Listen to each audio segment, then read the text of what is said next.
Hello friends, welcome to UIDHTML। तो हम पहुंचे हैं 17 चैप्टर में, और जैसा कि अब तक 16 चैप्टर तक हमने ये जाना कि इंस्टॉलेशन कैसे होता है, और उसके बाद जो है सो फॉर लूप क्या होता है, इफ एल्स कैसे काम करता है, डायरेक्टिव्स क्या होते हैं, कंपोनेंट्स क्या होते हैं। ये बेसिक नॉलेज हमने तो जान लिया, लेकिन अब ये बेसिक नॉलेज का एप्लीकेशन भी तो करें, कहीं ना कहीं तो अप्लाई करेंगे ना। तो चलिए हम उसे रियल वर्ल्ड एग्जांपल के साथ काम करने की कोशिश करते हैं। जैसा कि आप सामने देख रहे हैं वो है एम्प्लॉयज़ मैनेजमेंट। देखिए, किसी कंपनी में एम्प्लॉय का मैनेजमेंट तो होता है ना। अगर मान लीजिए कि कोई एम्प्लॉय है तो एंट्री उसका डेट ऑफ ज्वाइनिंग, इस डेट कितना है, इस डेट को कितने एम्प्लॉयज़ आए हैं, कितने एम्प्लॉयज़ का परफॉर्मेंस अच्छा है, सैलरीज क्या है। ये देखिए, ये सारा चीज़ एक मैनेजमेंट के तहत होता है। तो हम ये चाहते हैं कि चलिए इसी चीज़ को हम क्यों नहीं उतने बड़े फ्लडिश लेवल पे ना जाएं, जिसमें कि आप ये तो काफ़ी लंबा हो जाएगा इनफैक्ट अगर देखा जाए। लेकिन हाँ, जो और रिपीट भी होगा। जैसे कि आपको API कॉल करना है तो सबके लिए API कॉल करना पड़ता है, तो वो एक पैटर्न जो यूज़ करते हैं, वो चीज़ हम CRUD ऑपरेशन के बारे में जानेंगे। अगर मैं नेक्स्ट स्लाइड पर जाऊँ तो देखा जाए तो हमारे पास जो है सो ये यहाँ पे एक एडमिन है, एक फ्रंट एंड है। अब जैसे एडमिन में क्या होता है, हम एम्प्लॉयज़ के लिस्ट रखते हैं, फिर एम्प्लॉय को ऐड करते हैं और एम्प्लॉयज़ को भी ऐड करते हैं, जिसमें कि मल्टीपल एम्प्लॉय एक साथ ऐड कर सकते हैं, फिर उसको डिलीट कर सकते हैं, एडिट कर सकते हैं। सेम वो जो चीज़ हम एडमिन में करेंगे वो चीज़ फ्रंट एंड पे भी दिखता है कि लिस्ट ऑफ एम्प्लॉयज़, उसका डिटेल्स अब उसके मोर में कि फेवरेट एम्प्लॉयज़, अवॉर्डेड एम्प्लॉयज़, इन सब के लिस्ट सब बनते हैं, राइट। तो हम उतना चीज़ तो यहाँ नहीं रखे, ये एंड मोर इसलिए रखा ताकि हम उसको एक छोटे छोटे ब्लॉक में बना करके दिखाएंगे इस जगह पर। तो चलिए आज से यहाँ से एक रियल वर्ल्ड एप्लीकेशन स्टार्ट होता है। चलिए मिलते हैं कोड में। तो हम आ चुके हैं कोड में। तो हमने कोड में कुछ बदलाव किए हैं। बदलाव ज़्यादा कुछ नहीं, मैंने सब कुछ डिलीट कर दिया है जो पहले था उस जगह पर। यहाँ से हम फोल्डर स्ट्रक्चर के बारे में जानने की कोशिश करेंगे। जो इनिशियल टाइम पे हमारा ऐप एप्लीकेशन बना था बस वही है और कुछ भी नहीं है, राइट। देखिए, हमने एम्प्लॉयज़ का भी हटा दिया, ये सिर्फ पिछले बार थोड़ा सा बेसिक नॉलेज देने के लिए था वो। देखिए, अगर फोल्डर स्ट्रक्चर आपको समझ में नहीं आएगा तो आप काम करने में भी आपको बहुत ज़्यादा प्रॉब्लम होगा। तो चलिए हम जानते हैं फोल्डर स्ट्रक्चर को लेकर के।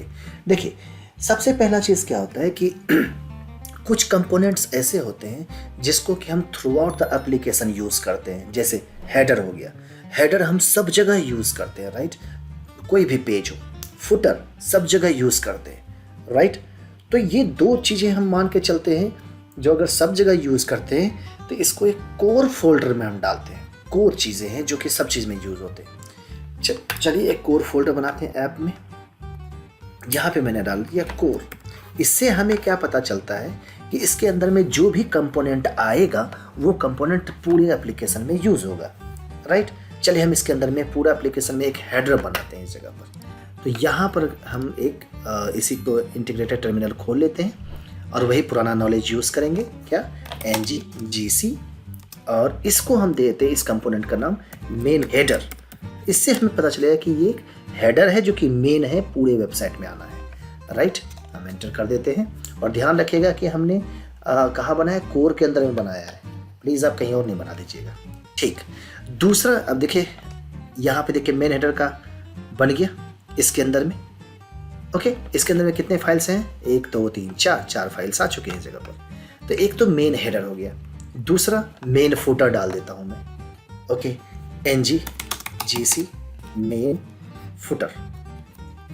मेन फुटर डाल दिया तो मेन हेडर और फुटर का कंपोनेंट हमारा बनकर तैयार हो गया इस जगह पर, इसके अंदर में कोर फोल्डर के अंदर में, राइट, ओके।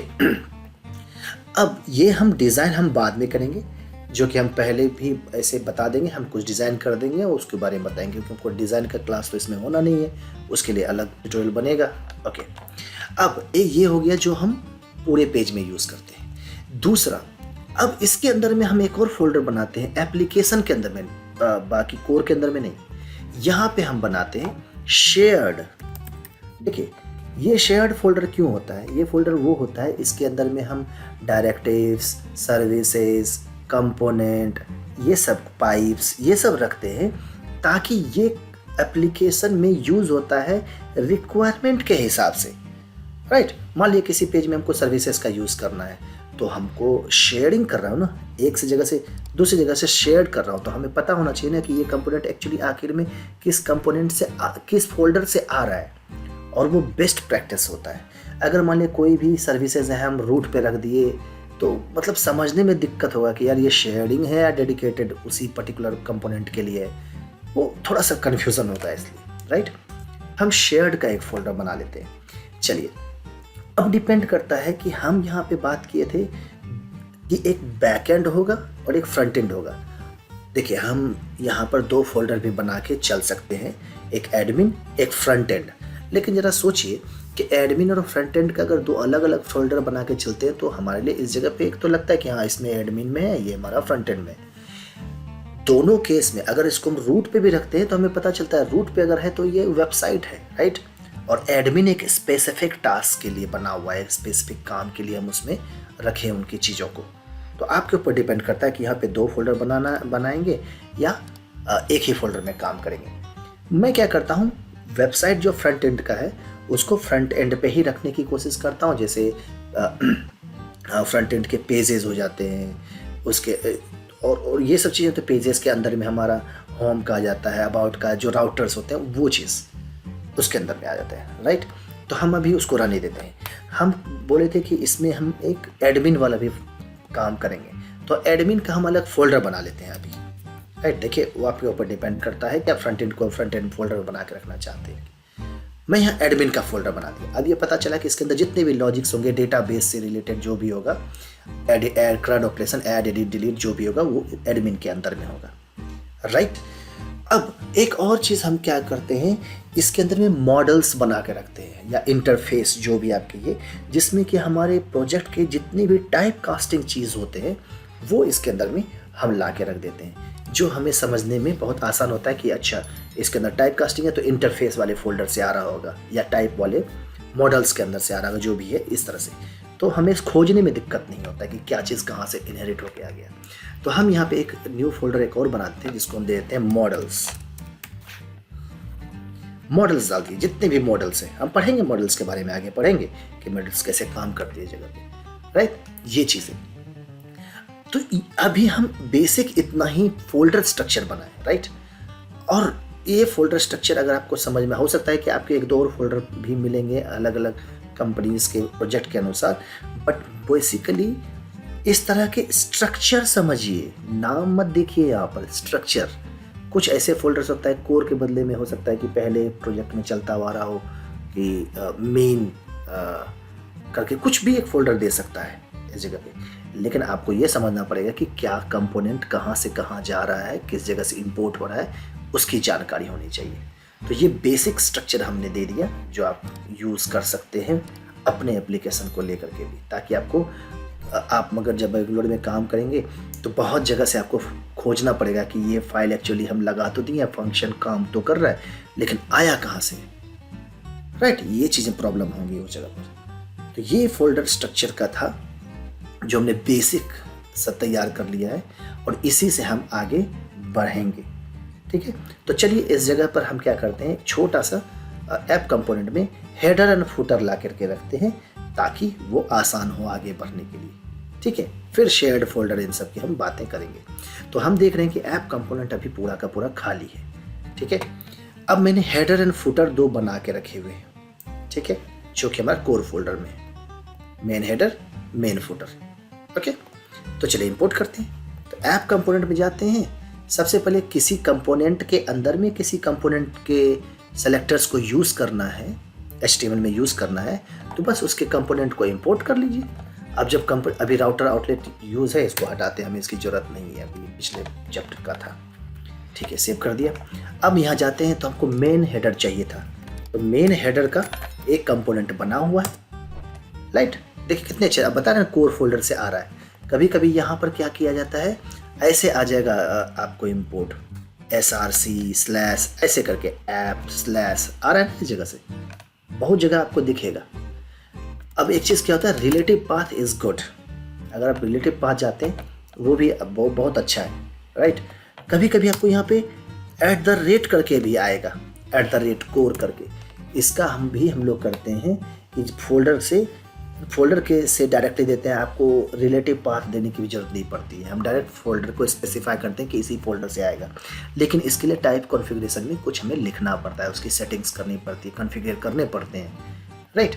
तो जो हम अभी नहीं करेंगे, ये सब भी आएगा, अभी नहीं करेंगे क्योंकि अगर करने लगे तो आप फिर समझ ही जाओ, हो ही गया। फिर अभी बेसिक चाहिए कि हमने रिलेटिव पाथ दिया। एब्सोल्यूट रिलेटिव पाथ आपको पता ही होगा क्योंकि बहुत सारे वेबसाइट बनाए भी होंगे, अभी तो आप एंगुलर में आए हैं, डायरेक्ट उठ के नहीं आ गए। HTML CSS पढ़े होंगे थोड़े से, इतना तो मैं मानता हूँ। ओके, एनीवे, तो हमने कोर से ला के रख दिए, मेन हेडर भी ला लिया और मेन फुटर भी ला लेते हैं इस जगह से, ठीक है। यहाँ पे मेन फुटर देखिए, ये हमारा बना पड़ा था, वो भी कोर से ही आ गया। अब जब ये कोर से दोनों के दोनों हमारे आ चुके हैं ऐप कंपोनेंट में इस फोल्डर से, तो बस इसके सेलेक्टर्स को यूज़ कर सकते हैं। तो अब इसके सेलेक्टर्स क्या है हमारे भैया, app main header, app main footer. चलिए हम उसको यूज़ करते हैं। हम HTML में जाएंगे ऐप कंपोनेंट के। ओके, मैं इसको थोड़ा सा भी बड़ा कर देता हूँ ताकि यहाँ आपको आउटपुट दिखे। ऐप इसमें जाते हैं, यहाँ पे लिखते हैं app main header main footer अपना अवेलेबल हो गया है। इसको जैसे ही सेव करेंगे, देखिए यहाँ पे आ जाएगा ऐप मेन हेडर वर्क्स। इसके नीचे में हम क्या लिखते हैं, ऐप मेन फुटर। देखिए फुटर है हमारे पास, ये सेव कर दिया। इसी के नीचे देखिए मेन फुटर वर्क्स आ गया। तो इस तरीके से हमने मेन की चीज़ों को यहाँ पर ला के रख दिया, मेन हेडर मेन फुटर को ला के रख दिया, और ये भी बता दिया कि बेसिक स्ट्रक्चर हम क्या फॉलो करेंगे जिससे कि आपको समझने में आसान हो। ठीक है, चलिए मिलते हैं नेक्स्ट वीडियो में, जहाँ पर कि हम मेन हेडर और मेन फुटर को पहले से ही CSS लिखेंगे और कोशिश करेंगे कि उसके अंदर में हम नेविगेशंस को डायनेमिकली लाने की कोशिश करेंगे।